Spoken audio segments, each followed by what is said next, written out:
Saludos amigos nuestros de Les y de mi parte.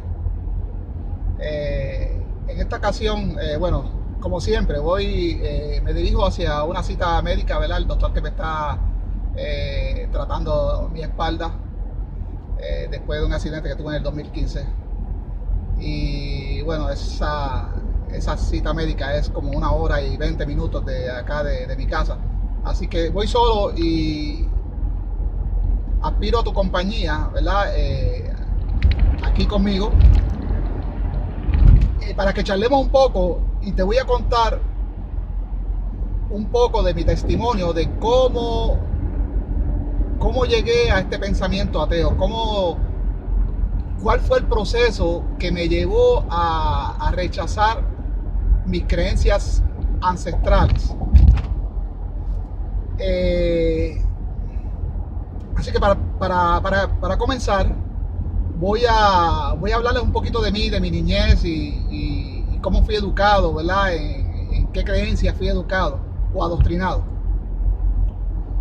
Bueno, yo provengo de una familia católica por parte de mi familia, de mi madre y de mi padre, o sea, por ambas familias. Desde muy pequeño me bautizaron, sin preguntarme, obviamente. Luego de esto, pues, me llevaron, ¿verdad?, a coger las clases de primera comunión. Todo el que es católico sabe cómo trabaja eso. Es una pequeña escuelita, unos cursitos, donde te van introduciendo, ¿verdad?, a la fe católica, que es una mezcla de fe romana, pagana y judía.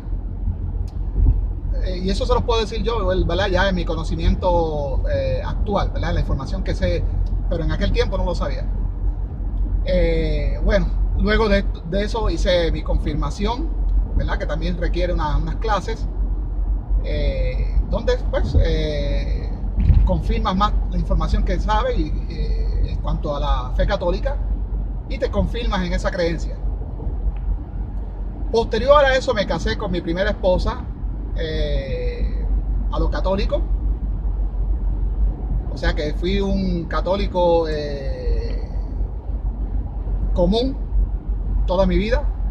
Mi hijo mayor, que ahora pues tiene 20 años, lo bauticé también por la iglesia católica, y lo mismo, yo mismo elegí su religión, lo bauticé, ¿verdad? Lo llevamos a bautizar, lo llevé a su clase de primera comunión, hizo su primera comunión, y ya viviendo acá en Estados Unidos, lo llevé a que tomara las clases de confirmación, y ya está confirmado bajo ese credo. Lo mismo con mi hija de mi primer matrimonio con Jade. También hizo su primera comunión. Eso fue acá en Phillipsburg, New Jersey. Y mis 2 hijos pequeños, ¿verdad?, de mi segundo matrimonio, también los bauticé bajo la iglesia católica. Bueno, en mi experiencia católica de 38 años, y digo de 38 años, yo tengo 44 ahora, ya mismo les voy a explicar qué pasa, qué va sucediendo después de mis 38 años. Pero en mis 38 años, mi vida católica fue una, que podríamos decir, secular. Y la verdad es que la vida católica prácticamente es secular. No hay prohibiciones, tú puedes hacer lo que quieras, comer lo que quieras, escucha la música que te dé la gana, en fin. Después que de vez en cuando vayas a la misa y des tu propinita allí, ¿verdad?, tu ofrenda, y te envuelvas de vez en cuando en actividades comunitarias católicas, ¿verdad?, pues con eso estás bien. Pues esa era mi vida, y la vida de mi familia también era así, y actualmente sigue siendo así. Mi familia totalmente es católica, y ellos llevan una vida normal. No hay mucha diferencia entre un ateo y el catolicismo de mi familia. Uno que otro que van de vez en cuando a la misa, pero no es un fanatismo religioso bien arraigado. Pues bien, esa fue mi vida en mis 38 años. Tengo que confesar que muchas cosas de la Biblia desde pequeño eran cuestionables, porque la razón obliga a uno a cuestionar, ¿verdad? Cosas como la del arca de Noé, Adán y Eva, el Moisés, todos esos milagros que en realidad uno no los ve en la vida cotidiana, simplemente en la lectura de un libro. Entonces me preguntaba ¿por qué esas cosas solo las podía leer en un libro y no las podía ver en la vida real? No las podía comparar con la vida real. Pero bueno, no indagaba mucho y como la fe católica es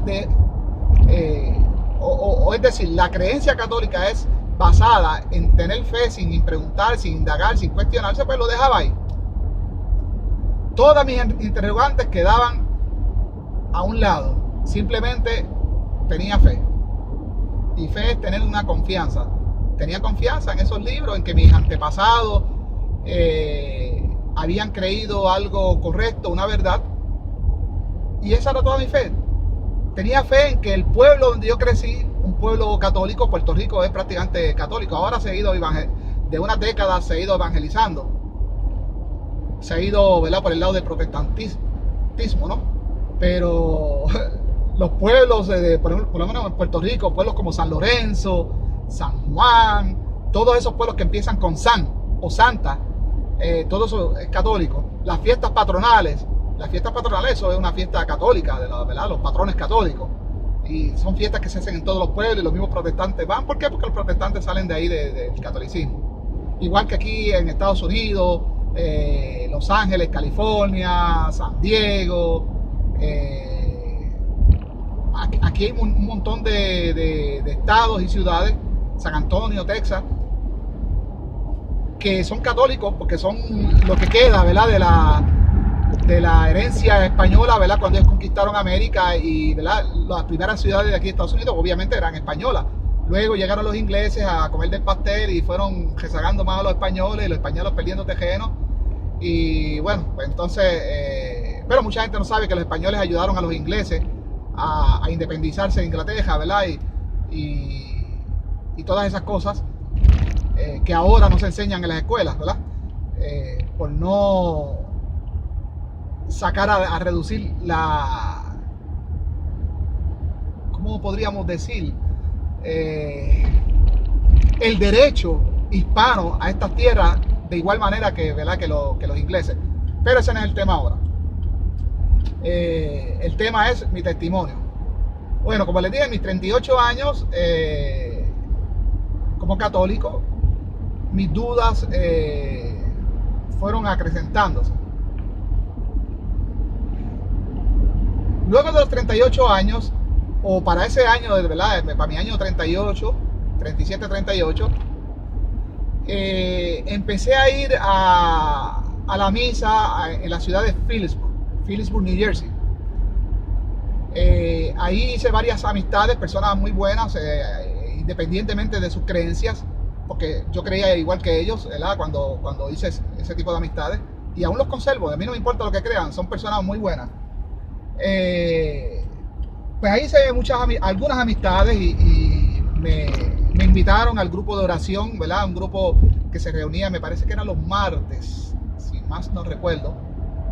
Y entonces los martes en la iglesia de Phillipsburg, ¿verdad?, en el templo de Phillipsburg, New Jersey, católico, hacíamos un servicio un poquito parecido al servicio que se hace en la iglesia protestante, con música, alabanza. Era algo bien bonito, honestamente. Y ahí estuve un tiempo compartiendo con esas amistades que hicimos ahí.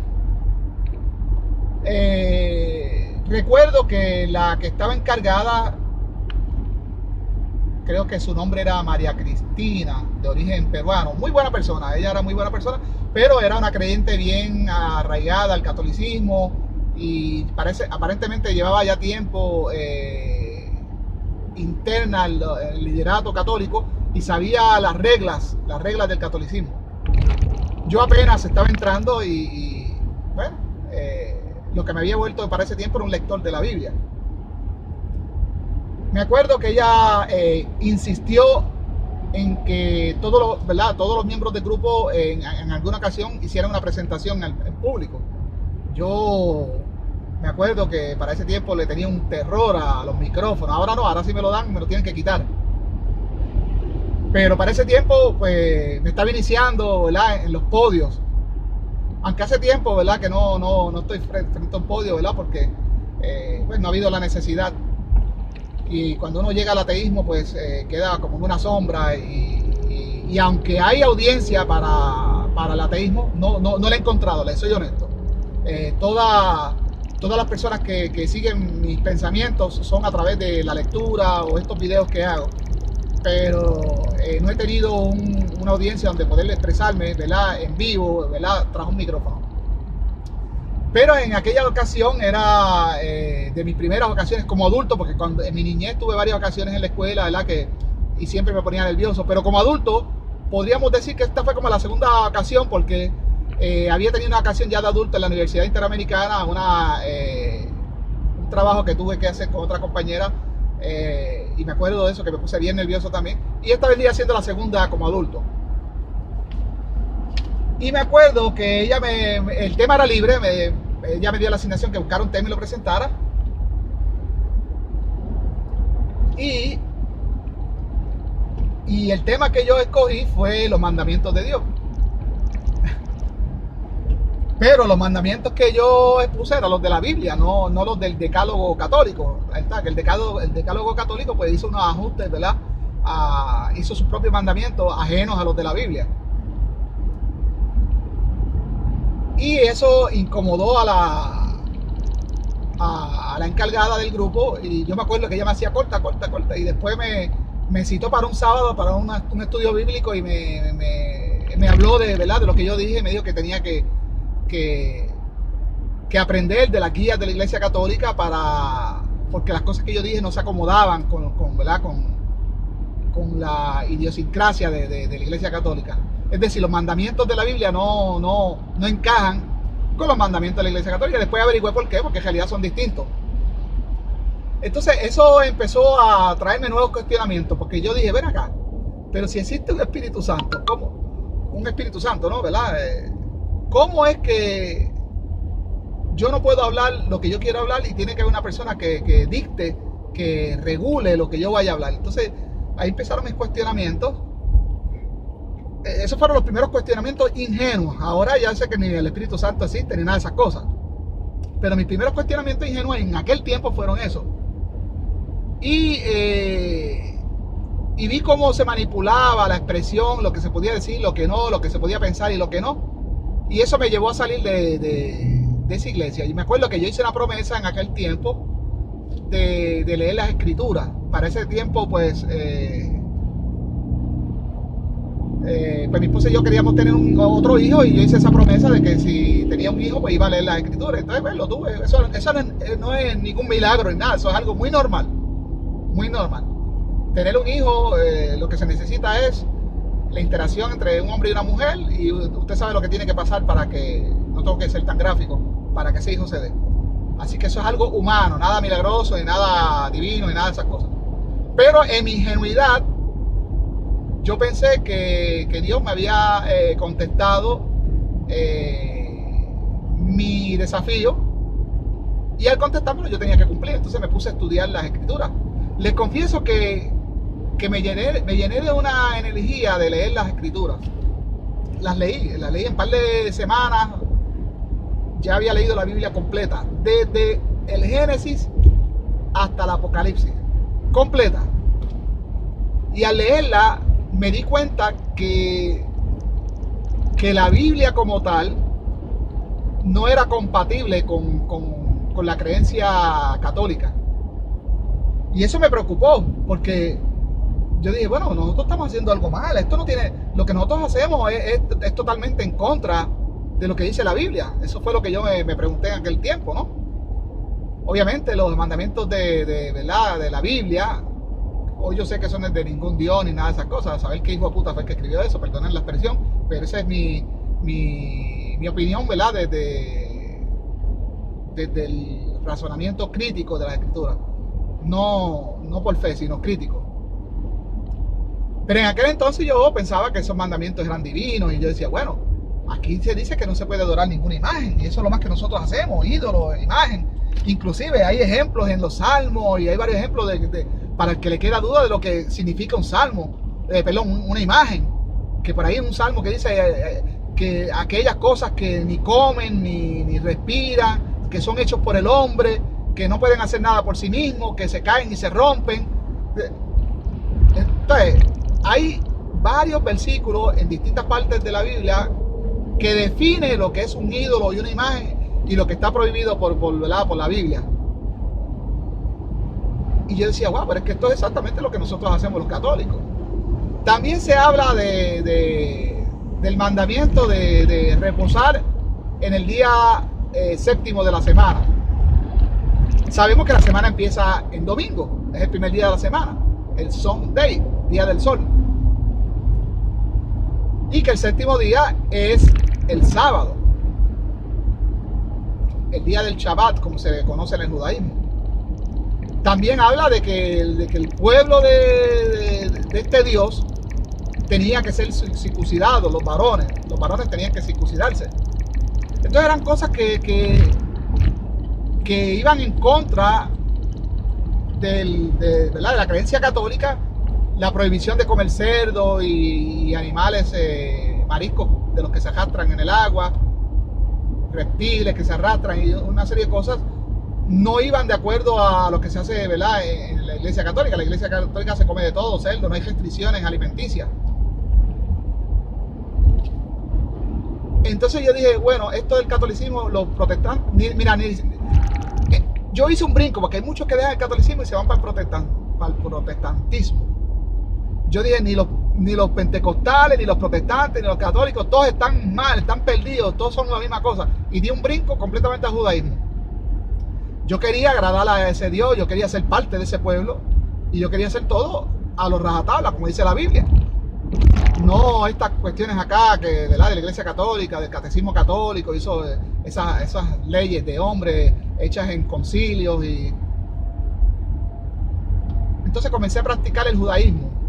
Entonces esto ocurrió a los 38 años.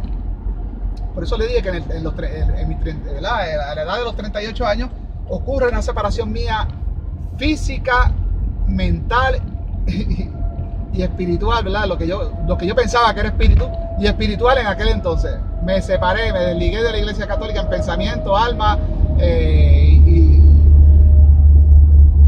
conocimiento, en todo. Corrí y fui a circuncidarme. Me circuncidé. La historia de circuncisión es interesante, pero de cómo fue que me circuncidé, pero no voy a entrar en ese tema ahora para no gastar tiempo.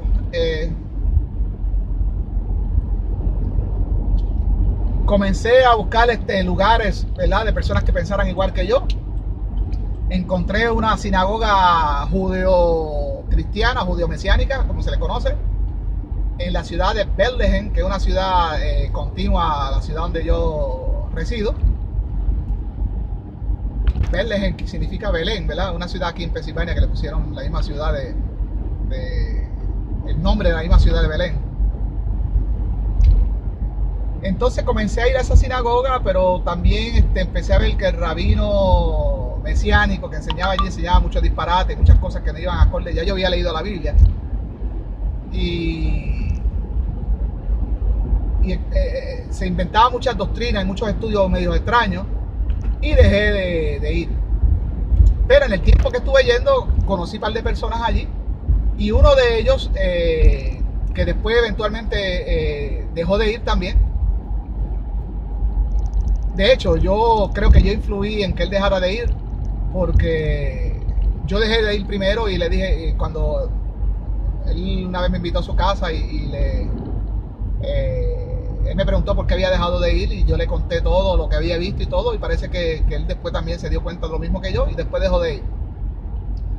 Bueno, esta persona, que no voy a mencionar su nombre, una persona que le cogía aprecio, pero ese aprecio se ha ido desvaneciendo por eventos que se dieron después, en cuanto a que la persona es bien dogmática, no es de mente abierta, se cierra y cuando se le mete algo es algo, y es muy idólatra, hay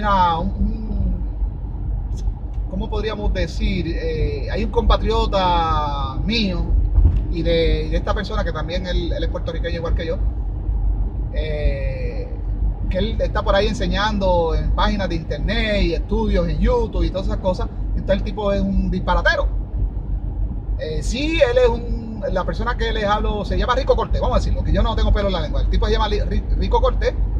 Él es un duro en las cuestiones de sacerdotales que se hacían, porque como ateo yo tengo que reconocer de que hubo un culto un culto judío, de que había una orden sacerdotal que obedecía este culto, que había un templo donde se celebraban todas las cosas que prescribe la Torá. Entonces en eso este Rico Cortés es un duro, pero en lo demás es un disparatero. Yo he escuchado sus estudios, he leído parte de sí por encimita y lo descarté inmediatamente porque no tiene nada que aportar. Entonces este amigo era muy dogmático y era muy fiel seguidor de todas las enseñanzas, fueran disparateras o fueran errores. Este amigo mío pues las secundaba y las divulgaba para adelante. Entonces pero en fin, este amigo, él nos contactó a todos los que íbamos a esa sinagoga y dejamos de ir por lo mismo. Nos contactó, él formó un grupo, todo estaba yendo bien, hasta que él empezó a traer las enseñanzas de este hombre que les dije, Rico Cortés, y él no aceptaba ninguna otra enseñanza. Nosotros, el resto de los miembros del grupo, estudiábamos de distintas fuentes. Él solo era de esa fuente nada más. Él, como le digo, él era de mente cerrada y lo sigue siendo. Esa es la impresión que me ha dado y él no ha hecho nada para cambiar esa expresión. Esa fue la impresión que me llevé. Ya no tenemos contacto, pero cuando se acabó el contacto, con esa impresión me quedé. Él es una persona cerrada de mente, no acepta ideas. Él se volvió un fanático ciego de este Rico Cortés, y las palabras de este Rico Cortés son como las palabras del Papa, infalibles. Entonces pues eso empezó a crear incomodidad en todo el grupo. De hecho,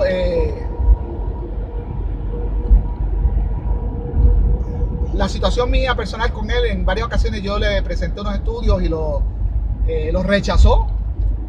Ahí sin darle escrutinio, sin darme la oportunidad de defender mis puntos, los rechazó. Inclusive me acusó de que yo estaba separando el grupo con mis enseñanzas, con mis estudios. Entonces antes que me votaran, terminé abandonando yo el grupo. Dejé de ir porque no me gusta trabajar con personas así, que son cerradas, que una idea antes de ser presentada la rechazan, la descartan simplemente porque no se acopla a los dogmas del grupo o los dogmas de esta persona, porque en esa ocasión él era bien dogmático y si tú no tenías la línea de pensamiento de él, pues no. Entonces todo eso me fue llevando a estudiar por mi propia cuenta. Luego que salí de ese grupo, seguí mis estudios intensivos en la escritura, y empecé a darme cuenta de muchas cosas que no encajaban con la realidad. Cuando yo me aprendí bien los 613 mandamientos de la ley toraica, ¿verdad? La ley mosaica,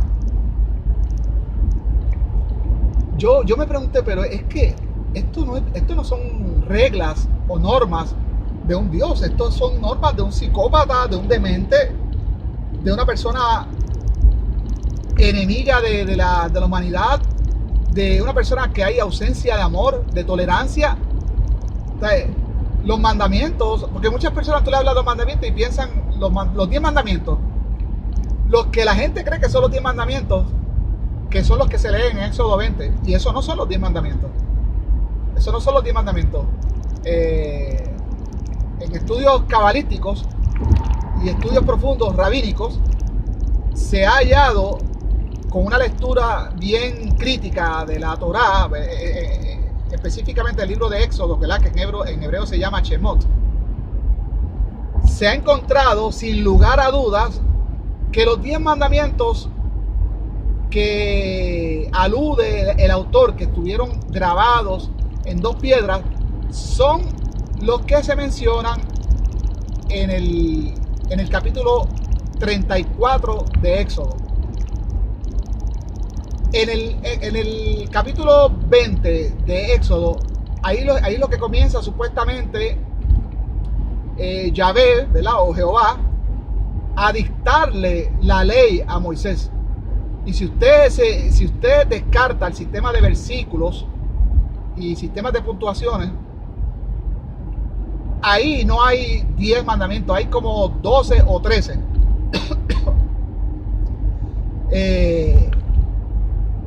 Por ejemplo, hay un mandamiento donde se unieron 2 en uno, donde dice: no codiciarás los bienes ajenos, y después te dice: no codiciarás la mujer del prójimo. Pero lo pusieron en un solo mandamiento, pero son mandamientos distintos, porque a la vez que comienza con la palabra no codiciarás los bienes ajenos, ahí termina. El otro: no codiciarás la mujer del prójimo. Entonces son mandamientos separados. Y entonces ahí en ningún momento se habla de piedras. En Éxodo 20, desde Éxodo 19 a Éxodo 20, en ningún momento se habla de piedras. Las piedras se vienen a mencionar por allá por Éxodo 24, 26. Ahí lo que ocurre es que Jehová comienza, ¿verdad? El autor dice que Jehová comienza, ¿verdad?, a dictarle los mandamientos a Moisés, y que por ahí, por el versículo 17 y 18, se menciona que el pueblo se intimidó por el ruido aparentemente hay una tormenta eléctrica ahí, se intimidó por el ruido de los relámpagos, los truenos, y entonces le pidieron a Moisés que ya ellos no querían estar ahí, tú sabes, porque le daba miedo, que por favor que fuera él el intermediario, y que después él le dictara los mandamientos al pueblo. Eso es lo que ocurre ahí, lo cual Moisés accedió, y Jehová también aceptó cuando Moisés le propuso, después de haber mencionado como 13 mandamientos. Y lo que hace Jehová es continuar la ley que ya había comenzado a dictarle a Moisés. Así que esos no son los 10 mandamientos.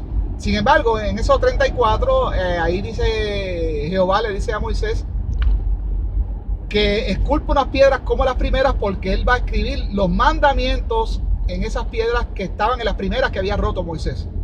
Y si eran los mismos mandamientos que estaban en la primera, y ahí en esos 34 él comienza a dictarle lo que sí son 10 mandamientos, pues entonces eran esos, no eran los otros. Pero bien, eso no es el punto. Eso se lo mencioné pues porque me salí del tema. Pero retomando el tema, todas esas cosas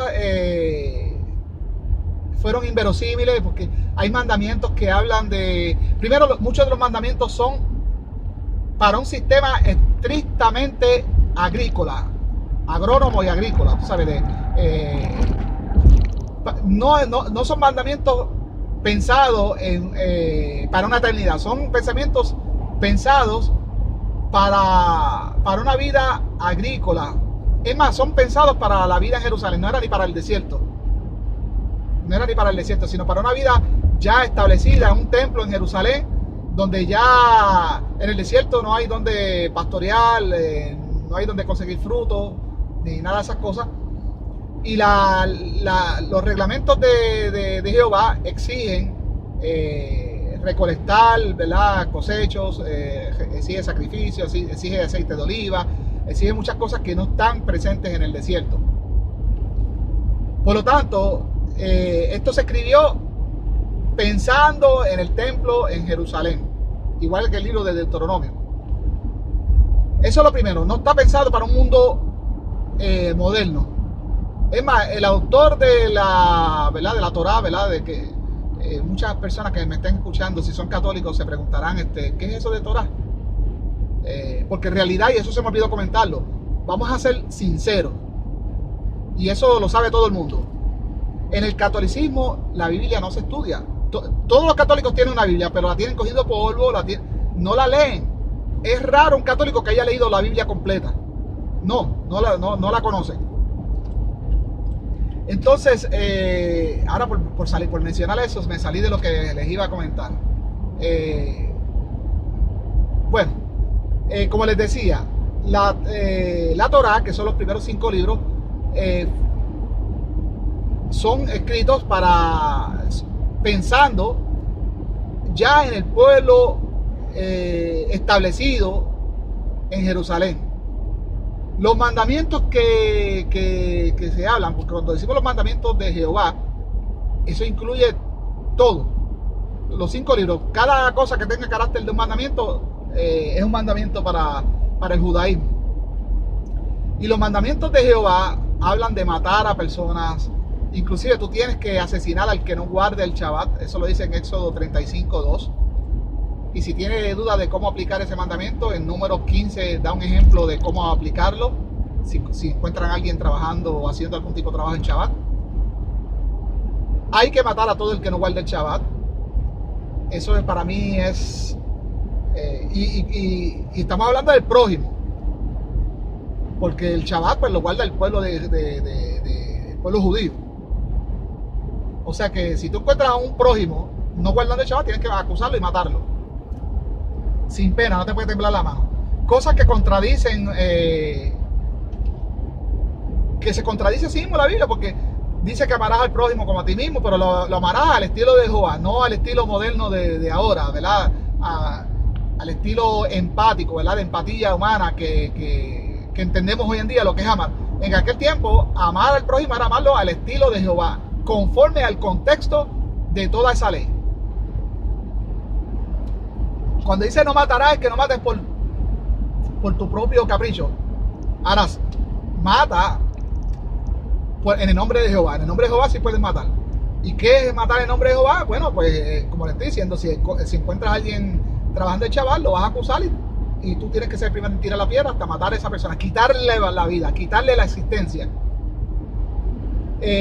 Habla de la guerra, de cómo matar a las personas porque adoran ídolos, a los que practican brujería. Si sospechas de una mujer que no es virgen, te casaste con ella y por solo tú acusarla, ya pues la puedes asesinar. Bueno, hay un montón de locuras que no las voy ahora a mencionar todas. Si usted quiere saber más, léalo, está en su Biblia. Pero si quiere, yo les puedo dar las referencias para que usted mismo lo vea con sus propios ojos. Bien mortífera, una ley bien mortífera que me llevó a concluir de que eso no tiene nada que ver con nada divino. Esas leyes son producto de una mente psicópata, de un loco. Y peor aún, no sabemos ni quién es. Nadie sabe quién es. La tradición siempre ha dicho que fue Moisés, pero ya eso de que Moisés es el autor es inverosímil. Eso ha sido refutado. Eso no es aceptable hoy en día. De hecho, ya muchos rabinos lo admiten. ¿Quién fue? No se sabe. Entonces, me pica la barba, así que perdonen. Así que toda la creencia judío-católica es basada en libros que desconocemos sus autores, si eran mujeres, si eran hombres, si eran asesinos, cuántas personas habían asesinado en su vida, si eran machistas, si eran homofóbicos, si eran esclavistas, porque eso es otra cosa, que todas estas leyes son pensando en la esclavitud. Entonces las leyes de este Dios Jehová contemplan la esclavitud como algo normal. Y si es como dicen algunos salmos de que la ley de Dios será eterna, pues la esclavitud debe ser eterna, ¿verdad? Según este pensamiento judaico. Entonces todo eso me llevó, viendo cómo nosotros hemos superado todas esas cosas, ¿verdad? La humanidad, la empatía humana, que logró superar, ¿verdad? La esclavitud, la opresión a la mujer, ¿verdad? Sabemos que aquí en Estados Unidos la mujer vino a comenzar a tener derecho al voto los otros días, igual que los negros. Todo eso lo hemos superado. Los homosexuales han poco a poco ganado derechos, ¿verdad? En nuestra sociedad. Entonces hay muchas cosas que hemos ido superando y ya no hay vuelta atrás. Entonces todas esas cosas no eran compatibles con... Mira, cuando usted entra a una caverna y usted ve una estalagmita o una estalactita y usted sabe que esa estalactita o estalamita tomó millones de años en formarse, usted rápido tiene que cuestionar ese mito de la creación, del cual, basado en cálculos, los sabios, ¿verdad? Los jajamín, como le llaman en hebreo, los sabios antiguos, habían calculado de que la Tierra tiene aproximadamente 5.700 y pico de años. Eso es absurdo. Eso es absurdo. A los 5.700 y pico años acá los amerindios estaban haciendo proezas. Otras civilizaciones en el mundo estaban teniendo su propia historia. Así que eso es un disparate.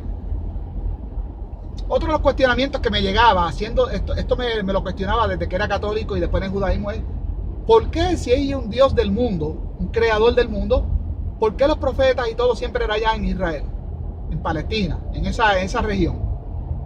¿Por qué siempre ahí? ¿Por qué no acá en Estados Unidos? ¿Por qué un profeta de Dios no era en Perú? ¿Por qué? Por lo menos de este Dios Jehová. Eso me dijo, eso me abrió los cuestionamientos, me abrió la mente y empecé a indagar. Y me empiezo a dar cuenta de que todas las civilizaciones del mundo en la antigüedad operaban de la misma manera. Tenían dioses, templos, sacerdotes, profetisas y profetas. Cada uno a una deidad que no está conectada una con la otra. Dioses patrióticos, todos eran patrióticos. Su pueblo elegido era el pueblo al que pertenecía esta creencia. Por ejemplo, los griegos eran adoradores de Zeus, y Zeus era quien los protegía y era el todopoderoso de ellos. Y los griegos hicieron mucho en el mundo y lograron mucho basados en esa creencia. Los musulmanes en Alá, los judíos pues no lograron mucho, nunca lograron mucho en el mundo, vamos a decirlo así. Y de hecho el judaísmo está a punto de desaparecer. Pero los hindúes, los mayas, que fue una civilización bien compleja, que actualmente ya está cobrando reconocimiento internacional, y estamos viendo cuán compleja era la civilización maya, que en algún momento fue quizás como la civilización romana, como los griegos, como los egipcios, los mayas, todo un imperio completo en América. Y muchas cosas más van a salir a la luz, ¿verdad? En las próximas décadas, según los arqueólogos sigan desenterrando ciudades y desenterrando textos e historias. Entonces, los mayas también, que tenían un sistema complejo, dioses, templos, profetisas, profetas, textos, los babilonios. Entonces me di cuenta que eso era algo muy común en la época, que en realidad no hay un Dios del mundo, sino dioses del mundo, creencias en dioses en el mundo. Y todo eso me fue abriendo la mente. Me di cuenta, razonando críticamente, que los niños nacían ateos y que somos nosotros los padres los que les ponemos las creencias que después ellos van a tener durante su vida, y que van a operar bajo esas creencias, porque muchas de sus decisiones serán basadas en esa creencia. Es como cuando le ponemos un sistema operativo a una computadora nueva, algo así. Entonces, todo ese tipo de razonamiento crítico me vino a la mente, y me acuerdo un día que mi hija Jocelyn, estábamos viendo un juego de JD de soccer, estábamos así sentados en la grama, y ella me dice, papi, ella siempre me hacía muchos cuestionamientos, pero me tocó. Y me dice, papi, ¿por qué yo rezo y le pido cosas a Dios y no pasa nada? Eso me hizo hacerme muchos cuestionamientos, pero aún así le quise dar una respuesta para salir del paso. La respuesta más común que da a los cristianos. Yo le dije a ella, mira mamá, Dios opera en maneras misteriosas. En algún momento Él te va a contestar. Quizás tu petición no va a ser, no conviene ahora, pero quizás en 20 años Él te conteste. Entonces, esa fue mi respuesta que yo le di, pero obviamente eso no... la vida no funciona así, tú sabes. Si nosotros necesitamos algo, es en el momento, no 20 años después. 20 años después, eso, lo que se nos suceda será, lo que suceda en esos 20 años posteriores será resolviendo la realidad de ese momento, no realidades pasadas. Entonces, luego de que mi hija me hizo ese cuestionamiento, que después me dejó pensando, yo dije, es verdad, tantas cosas que uno pide y no son contestadas, ¿no? Entonces, eso quiere decir que no hay nadie que conteste. Si las cosas no son contestadas, no hay nadie que las conteste. El hambre sigue, el sufrimiento, la muerte, las enfermedades, las guerras, las injusticias. No hay un Dios que responda las súplicas del ser humano. Entonces me acuerdo que una noche empecé a tener pesadillas. Y lo describo como lo he descrito en todos los videos y audios que he hecho hablando de este testimonio. Muchos de ustedes habrán tenido la experiencia de haber pasado por una fiebre de esas bien crónicas, de esas que tú empiezas a sudar y tienes hasta pesadillas, como que estás en trance.